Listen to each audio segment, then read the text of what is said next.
യൗവനം ഇങ്ങനെ ഉദിച്ചു വരുന്ന പ്രായത്തിലല്ലേ ഞാൻ മദ്രാസിലെത്തുന്നത്. തിരനോട്ടം ഡബിങ് സമയത്തെ മോഹൻലാലും ഞാനും ഒക്കെ ഉണ്ട്. തൊണ്ട വെള്ളം കുടിക്കണം. ഒരുമിച്ച് മൈക്കിൽ നിൽക്കണമല്ലോ. അപ്പൊ മോഹൻലാൽ ചാടി വന്ന് എന്റെ അടുത്ത് വന്ന് ഇങ്ങനെ നിന്നു. മോഹൻലാൽ ഫസ്റ്റ് പടമല്ലേ, ലാൽ ആരും അല്ലല്ലോ. എന്ത് പട്ടിണി കിടന്നാലും നിനക്ക് ഇപ്പോഴും പഴയ സ്വഭാവം തന്നെ. ലാൽ ഇങ്ങനെ വന്ന് നിന്ന ഉടനെ എനിക്ക് പുറകിൽ നിന്ന് വല്യമ്മയുടെ റിയാക്ഷൻ അറിയാം. നിന്നെ കണ്ടിട്ട് എന്തോ ഒരു കള്ള ലക്ഷണം. ഞാൻ വളരെ ഡീസന്റ് ആണ്. അപ്പൊ ഞാൻ പതുക്കെ വല്യമ്മ ഇങ്ങനെ തിരിഞ്ഞു. വല്യമ്മ അവന്റെ അടുത്ത് മാറി നിക്ക്. അങ്ങനെ മാറിക്കടോ, ഒട്ടി നിൽക്കാൻ വന്നിരിക്കും. അയ്യോ, എന്നെ പറ്റി വേറൊന്നും വിചാരിക്കണ്ട. അതെങ്ങനെ മോഹൻലാലിനെ വല്യമ്മയ്ക്ക് തിരിച്ചറിയാൻ പറ്റി? നമുക്കിത് കണ്ടുപിടിക്കാം. നിനക്ക് അറിഞ്ഞിട്ട് എന്താ കാര്യം? ഇറങ്ങി പോടാ.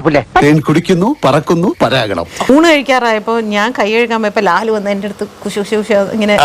പെണ്ണുങ്ങളെ കാണുമ്പോ മാത്രമേ നിനക്ക് ഈ വാചകങ്ങൾ ഓർമ്മ വരൂ. അയ്യേ, ആലോചിക്കും തോറും നാണിച്ച് തൊലി പൊളിയുന്നു. ഇപ്പൊ ലാൽ വന്ന് എന്റെ അടുത്ത് കുശു ഇങ്ങനെ.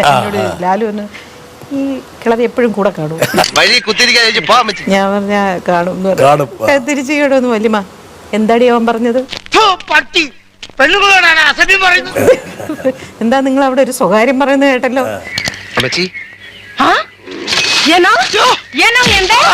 സൂക്ഷിച്ച് കണ്ടുനോക്കുന്നത്.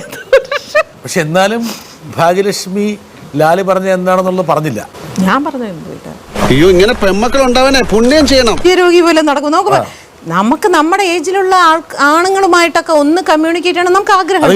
ഇല വന്ന് മുള്ളിൽ വീണാലും മുള്ളി നിലയിൽ വീണാലും ചീത്തപ്പേരൊക്കെ മുള്ളിന് പോകാൻ നേരത്ത് ലാല് നന്നായി നോക്കിട്ടൊക്കെയല്ലേ പോയത്? അല്ലല്ല ലാൽ അങ്ങനെയൊന്നുമില്ല. ലാൽ അന്ന് അങ്ങനെയൊന്നുമില്ല. എന്താ പറഞ്ഞേ? എനിക്ക് എന്റെ പെൺകുട്ടികളായ പല വ്യക്തിപരമായ കാര്യങ്ങൾ സംസാരിക്കാൻ കാണും. അതിന്റെ ഇടയിൽ വായി നോക്കിക്കൊണ്ടിരിക്കുന്ന തെണ്ടിത്തരാണ്. തനിക്ക് എന്താ ഗുണം? എനിക്കൊരു ഗുണം ഉണ്ടായിട്ടല്ല, എങ്കിലും നമുക്കൊരു സന്തോഷല്ലേ ഗോപാലകൃഷ്ണ. അത് എന്റെ അമ്മേ, ഞാനൊന്നും പറഞ്ഞില്ല. ഒന്നും പറഞ്ഞില്ല. എല്ലാം പറഞ്ഞു. ഓക്കെ. പുറത്തു മാഞ്ഞ് ഉള്ളി തനി ആഭാസൻ.